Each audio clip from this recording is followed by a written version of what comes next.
नमस्कार कास्तकार बांधवांनो, मी उदय लवड शेती मित्र या यूट्यूब चॅनलवर करतो आता सर्व कास्तकार बांधवांचे मनापासून पुन्हा एकदा खूप खूप स्वागत। कास्तकार बांधवांनो, थंबनेल पाहितलं, टायटल वाचलं हो मित्रांनो, सामान्य कास्तकार बांधवांच्या मनातील सध्याच्या कंडिशनचा सर्वात महत्त्वाचा सवाल की देशांतर्गत बाजारामध्ये आता कधी करावी या ठिकाणी सोयाबीनची विक्री, ज्याच्यामुळे सामान्य सोयाबीन उत्पादक कास्तकार बांधवांचा या ठिकाणी होणार आता 100% फायदा। जर या सर्वात महत्त्वाच्या प्रश्नाचा आपल्या सारख्या सामान्य सोयाबीन उत्पादक कास्तकार बांधवांना या ठिकाणी जाणून घ्यायचा असेल सविस्तर व अचूक उत्तर, तर कृपया आपण सर्वांनी आता व्हिडिओ या ठिकाणी सुरुवातीपासून शेवटपर्यंत पहावा। व्हिडिओ शेवटपर्यंत पाहत असताना आपल्या सर्वांना व्हिडिओ मनापासून आवडला तर जरूर या व्हिडिओला इथं एकदा लाईक करा। जास्तीत जास्त कास्तकार बांधवांपर्यंत व्हिडिओ पाठविण्यासाठी जरूर या व्हिडिओला इथं एकदा शेअर करा। सबस्क्राइब करून जरूर नोटिफिकेशन बेल ऑल करा, याच्यामुळे येणारा प्रत्येक व्हिडिओ हा आपल्या सर्वांना या ठिकाणी सतत मिळत राहतो। तर बघा कास्तकार बांधवांनो, तुमच्या मनातील सध्याच्या कंडिशनचा सर्वात महत्त्वाचा सवाल की देशांतर्गत बाजारामध्ये आता कधी करावी या ठिकाणी सोयाबीनची विक्री, ज्याच्यामुळे सामान्य सोयाबीन उत्पादक कास्तकार बांधवांचा या ठिकाणी होणार आता 100% फायदा।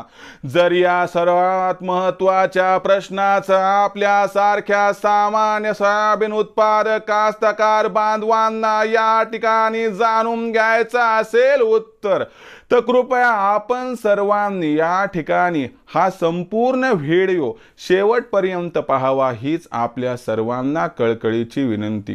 मी जेव्हा वेळेस तुम्हाला म्हटलं की सोयाबीनची विक्री कधी करावी की ज्याच्यामुळे आपला होणार फायदा, अशा परिस्थितीमध्ये तुम्हाला फार राग आला असेल की बाबा आजच्या कंडिशनला बघितलं तर आमचा जो साधारणतः खर्च आहे तो प्रति क्विंटल 4,500 पर्यंत गेलाय। आजचा असणारा बाजार भाव 3,500 पासून सुरू होतोय आणि तो 4,000 पर्यंत पोहोचतोय, म्हणजे आमचा तर खर्च पण निघत नाही, मेहनतीचं तर सोडून दे बाबा। पण एवढं सांग की सरकार तर हमी भावावरती परत सोयाबीनची खरेदी सुरू करणार नाही। मग सोयाबीनचं भविष्य तरी कसं आहे आणि कधी विकायला पाहिजे की ज्याच्यामुळे कमीत कमी फायद्याची तर आशा आम्ही सोडूनच दिली, पण आमचं कमीत कमी नुकसान तरी होणार नाही। तर बघा मित्रांनो, इथून पुढचा विचार केला तर आंतरराष्ट्रीय बाजारात ब्राझील आणि अर्जेंटिनाची सोयाबीन विक्री सुरू होईल, याच्यामुळे पुढील 3-4 महिने आंतरराष्ट्रीय सोयाबीनचा बाजारभाव दबावत आणि याच्यामुळे देशातील सोयाबीनच्या बाजारभावाला सुद्धा ग्रहण लागणार, जे ग्रहण आधीच या ठिकाणी सुरू आहे। याच्यामुळे सोयाबीनचा बाजारभाव वाढण्याची शक्यता सुतराम नाही आणि याच्यामुळे एकच गोष्ट लक्षात घ्या की सरकार हमी भावावरती परत एकदा सोयाबीनची खरेदी सुरू करणारच नाही। आणि त्याचबरोबर दुसरी महत्त्वाची गोष्ट लक्षात घ्या की आंतरराष्ट्रीय बाजारातून कसल्याही प्रकारचा सकारात्मक ओघ देशात येणार नाही। याच्यामुळे सोयाबीनचा बाजारभाव नजीकच्या भविष्यात सोडून द्या, पण 3-4 महिन्यात सुद्धा वाढणार नाही।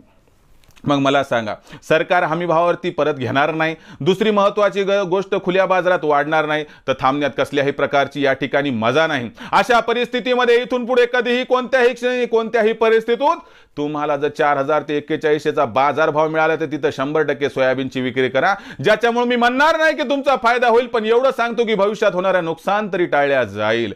म्हणून लक्षात घ्या मित्रांनो, ज्या गोष्टी जास्त आशा नाही त्या गोष्टीमध्ये जास्त काळ थांबून स्वतःचं नुकसान करून घेण्यापेक्षा जर आपण 4,000 ते 4100च्या भावावर सध्याच्या कंडिशनला सोयाबीनची विक्री केली तर मला वाटते कुठं ना कुठं आपलं नुकसान तरी टाळण्यात आपल्याला यश संपादन करता येईल।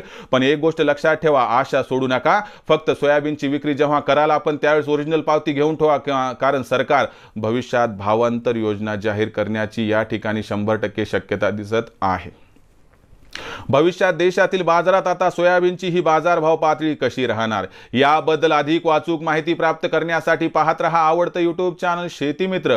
व्हिडिओ आपणास आवडला असेल तर लाईक करा, कास्तकार बांधवांपर्यंत पाठवण्यासाठी शेअर करा, सबस्क्राईब करून नोटिफिकेशन बेलला ऑल करा, याच्यामुळे येणारा प्रत्येक व्हिडिओ हा आपणास सतत मिळत राहतो।